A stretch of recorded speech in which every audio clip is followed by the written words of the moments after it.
want to explore two or three other dimensions that you spoke about. You spoke about capacity, you spoke about leadership. So talk to us a little bit about what you see as, who are leaders and what is leadership? Is there a difference? Is it… I know there's a lot of talk about leadership and wanting to become leaders.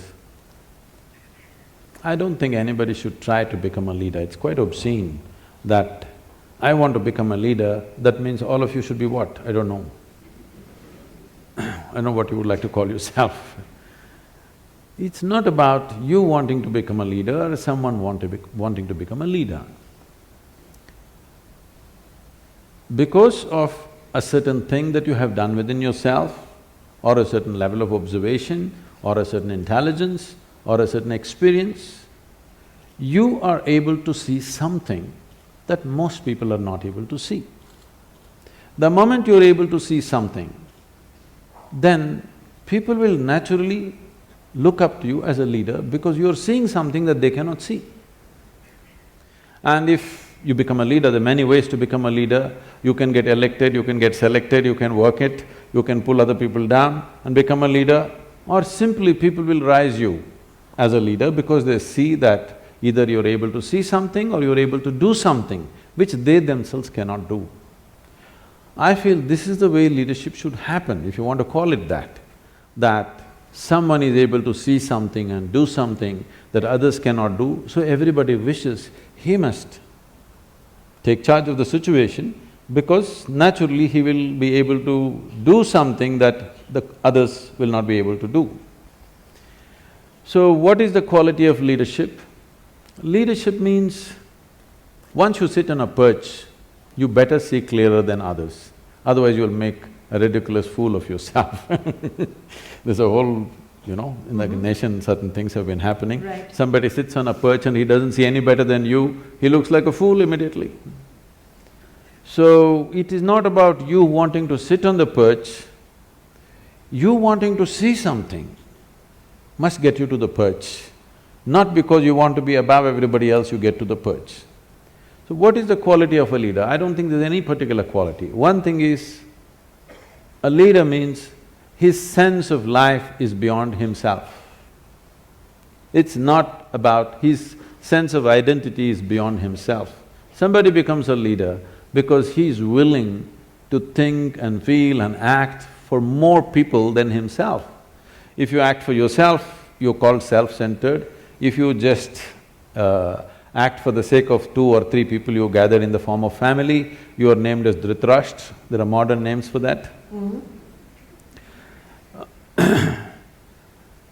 If you identify yourself with the entire nation or the world, you'll be looked at in a different way. Essentially, your leadership will come from the right context depending upon what you're identified with. Because everybody needs an identity. What sort of identity have you taken will determine the context and the quality of your leadership. In that context, isn't leadership something that, each of us can individually manifest? If I were to describe one dimension of leadership as saying it is about taking ownership to create a better outcome, in that context, we can convert leadership from a noun to a verb. I don't know that much grammar, okay. But you can try.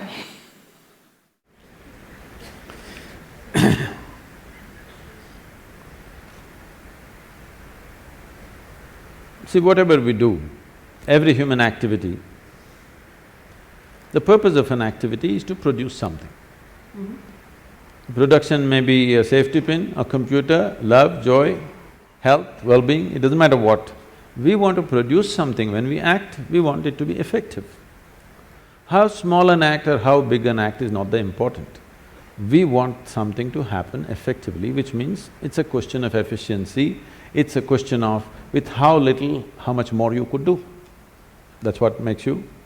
because all of us have the same amount of time in a day. People always tell me, Sadhguru, you had such a long day. I said, unfortunately there's no long day, God, they give me only 24 hours. I would like to bargain for more, but it's not happening. You can make it more by increasing your efficiency, the way you function, including people as a part of yourself, where other people will function as a part of you so that you don't have to bother about so many things around you. In this sense, you can enhance what you do. But time-wise, all of us have the same time, we can't help it. Right. So, how much can you produce, in how little time, in how little material is the question. In the limited span of time which we have as life, what is it that we can do? Is it just about efficiency? Is it about simply mindless efficiency, do better, do better? No. At different times in history, people seem to want different things on the surface. But essentially, no matter which time of history, who they are, which part of the world they are, everybody wants the same thing, well-being. But their idea of well-being, everybody has their idea how to get there, but everybody wants well-being, no question about that. It doesn't matter which part of the world you go, whether you came here 1,000 years ago or today, 100 years later, you will see people will be still seeking well-being. In pursuit of well-being, maybe 100 years ago somebody would be going in search of water, today you're going in search of the Wi-Fi cloud but still well-being. People's idea of well-being, whatever that is, but people are only well only when something beautiful happens within themselves.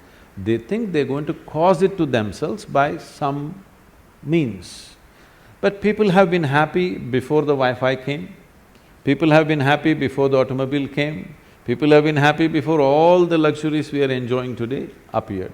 So what I'm saying is, well-being, if you're in pursuit of well-being, essentially, it is about what happens within the human being.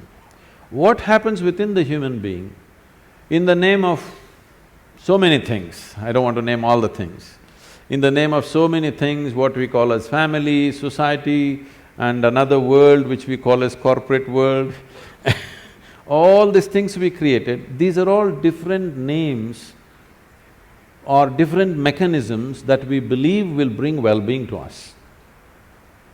Somebody built a family, somebody built a corporation, both in pursuit of well-being, isn't it?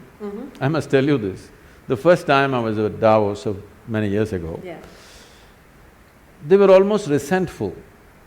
Why… what is a mystic doing an economic summit? A particular CEO who was in charge of a top computer manufacturing company, 3 months later they got sold out to the Chinese. We can guess who they were. So he was very resentful. What are you doing here? Then I told him, see, what's your business? He said, I do computers. So see, whether you manufacture a computer or a safety pin or in between anything, fundamentally this is about human well-being. The basic business is human well-being. You may do it through your computer, somebody will produce safety pin, somebody will produce a cloth, somebody will produce something else. It doesn't matter what you're doing, the fundamental business is human well-being, and that's my business too. And that's why I'm here.